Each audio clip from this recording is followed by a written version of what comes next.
Hello everyone and welcome to another video. Today I'm going to be talking about the top books I read in 2019. Usually this is a top 10 list, but I had 12 and I'm not narrowing it down to 10 because I have 12 really great ones that I need to talk about. So let's get on into it. By the way, this is in no particular order except for the very last one will be my favorite book of 2019, but other than that, they're just in random order. And the first book I want to talk about is A Map of Days by Ransom Riggs. This is book 4 in the Miss Peregrine's series, and the 5th one comes out this week as I'm filming it on January 14th, and I'm very, very excited for it. So A Map of Days was the very first book that I read in 2019, and I just love this world so much. I first picked up the series back in 2014 and absolutely fell in love with it. If you don't know, a brief synopsis is it follows this boy named Jacob who grew up hearing his grandfather's weird stories, and one day he finds out that the stories that he grew up hearing are actually real, and they're all about these peculiar children who have all sorts of abilities, and he finds out that he might be one of them as well. So in this one, it's kind of a continuation, but now the peculiar children are in America, so that was really fun, and there's all sorts of new adventures and mischievous things that they have to fix and solve and just save the world, basically, because that's how every book is. But yes, obviously all of these books that I'm going to be talking about are 5 out of 5 stars, but I'm very excited for the next one in this series. The next book I'm going to talk about is 5 Feet Apart by Rachel Lippincott. So this follows 2 teenagers who are in a hospital because they have cystic fibrosis. Now if you have CF, you're not allowed to get within 6 feet of each other, or you could risk exposing someone to bacteria that can then kill them. So these 2 main characters have CF and they end up falling in love, and they want to take 1 foot back, so they decide to stay apart 5 feet apart from each other as they are beginning this relationship. I really, really love this. I also really love the movie. Now some people hear this and they might think, oh, it's another sick kid love story just like The Fault in Our Stars, but that is not true. Have you ever read a book about cystic fibrosis? Because I never had it until I read this book, and seeing the impact that this story had on the CF community was just amazing, and how the research on cystic fibrosis grew exponentially because of this book. And I know that I learned so much about cystic fibrosis just from reading 5 Feet Apart. I absolutely loved it, and it was really eye-opening, and it taught me a lot, and I definitely recommend this to anyone. Now this wouldn't be a top book of the year if I didn't include one of my favorite authors, Casey West. So I had a few books from her to choose from. So the one I chose from is P.S. I Like You by Casey West. So this follows a girl named Lily who's pretty shy, and she just likes her music and doesn't want to pay attention in chemistry class.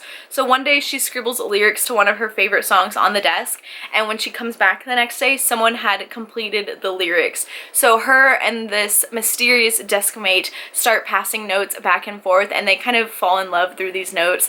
I love Casey West very much. If you love trope-filled contemporary romance, then you will absolutely love her, especially if you love tropes. If you don't like tropes, you probably won't like her. I love any trope. Pretty much any kind of trope out there. I just love it, and I have given every book of hers 5 out of 5 stars. Once again, this would not be a top books of the year if I didn't include Katrina Leno. I have been reading her books since 2014, and every year I love her books even more. So this year, the one I'm going to talk about is Summer of Salt by Katrina Leno. So this follows a family who lives on an island, and for generations, the women in this family have magic, and the twins are about to turn of age, and it is the last year where they need to develop magic, and if they don't develop magic this year, then they won't have it. One of the twins has already claimed her powers, but the other one hasn't, so she's really worried that she won't have magic and kind of just like ruin the family's history. Also on this island, there's a mysterious bird that comes by every year, and the summer when all the tourists are there for the bird is missing.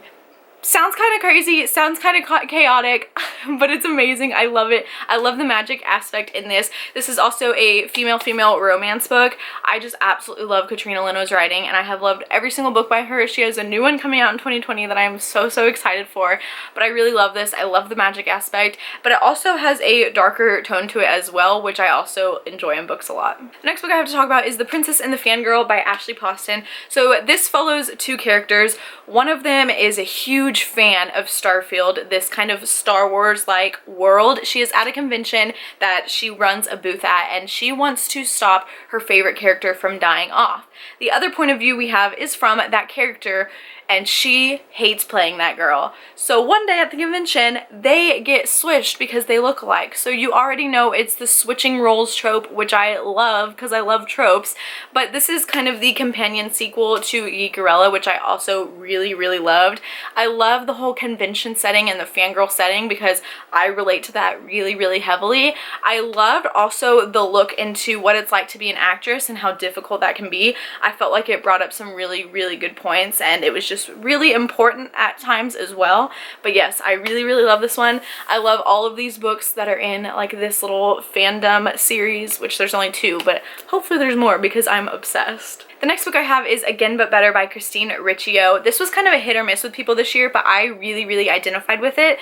So this follows a girl named Shane who goes to study abroad in London, and I also studied abroad, and so I saw myself a lot in Shane and like some of the mistakes she made, some of the things that she tried to fix, because halfway through this book the plot kind of changes and there's kind of like a sci-fi aspect into it.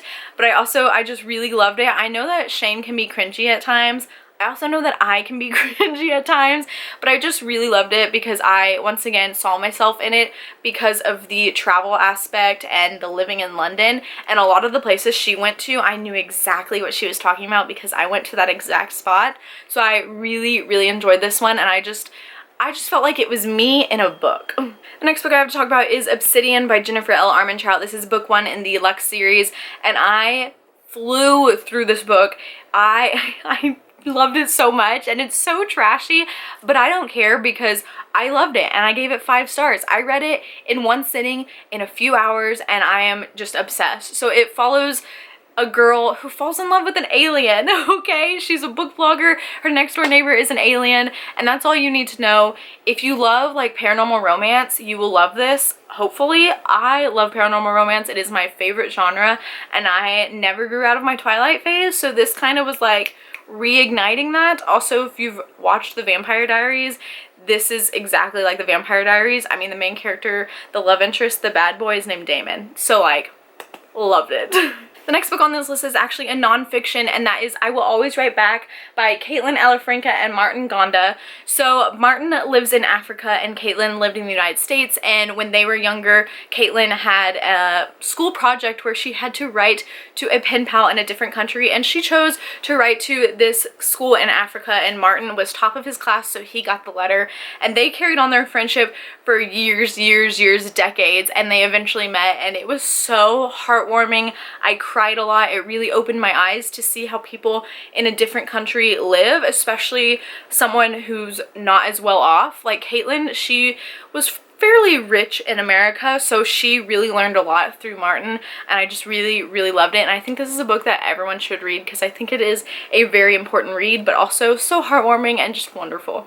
The next book I have to talk about is Wicked Fox by Kat Cho. So this is a South Korean mythology book that follows a gumiho, which is a 9-tailed fox, and they need to feed off the chi, the energy of men to survive. So this is our main character. She is the gumiho, and this is our shy, soft, cute boy who accidentally sees something that he shouldn't, and he finds out her secret. I really love this. This is a very like K-drama inspired book, so if you're not into like the cliche K-dramas, then you might not like it as much. I love like Korean culture, K-dramas. I watch a lot of dramas and variety shows, so this was really wonderful. I really loved it, and there were a lot of like plot twists, and the end was kind of like a cliffhanger, and I just need the next one. The cover is gorgeous, but yes, I really love this one and thought it was really fun. The next one I have is a manga, and that is Death Note Volume 1 by Sugumi Oba, and I really, really love this. So it follows a main character named Light, and he's a high school student, and one day he sees this notebook on the ground and he picks it up. Little does he know it is a Shinigami, a death god's death note. So if he writes anyone's name down and how he wants them to die, then they will die. So he goes and starts killing off all the villains, the bad guys, the criminals of the world, and people start to take notice and try to figure out, is this person that's killing criminals good, or do they have too much power? I really, really loved it. I cannot wait to continue with this series. I need to buy volume 2 because I'm just completely obsessed. I love this edition. I love the art style, and I really think Light is a really interesting character, and I actually really, really like him and kind of side with him, but we'll see what happens. The next book is also a manga, and that is Full Metal Alchemist. I read the first 8 volumes in 2019, so this is volume 1. So it follows 2 brothers who are like 14 and 15, and they are some of the best alchemists in the entire world, but something happened to them in their past that they are trying to fix, so they are on a mission to find the Philosopher's Stone so they can fix that mistake. I am so obsessed with this series. Once again, it'll be interesting when I continue Death Note which series I like more. Like I said, I've read 8 volumes and I read them like back to back to back to back to back to back to back. I love it so much. I love the characters. I love any story that has alchemy in it. I think that's very, very interesting. So yes, one of my favorite books. Absolutely loved it. And finally, my favorite book of 2019 is House of Salt and Sorrows by Erin A. Craig. I love this book so much, and I feel like I haven't seen anyone that loves it as much as I do, so if you do, let me know because I just need to talk about it. So it follows this family, and they are 12 sisters. It is a retelling of the 12 dancing princesses, and they believe that there's a curse on their family because each sister is slowly randomly dying off, and so they're kind of trying to figure out what this curse is, how they can fix it. And honestly, this book was so creepy. I did not expect it to be as creepy as it was. It was so atmospheric and I could picture everything absolutely perfectly.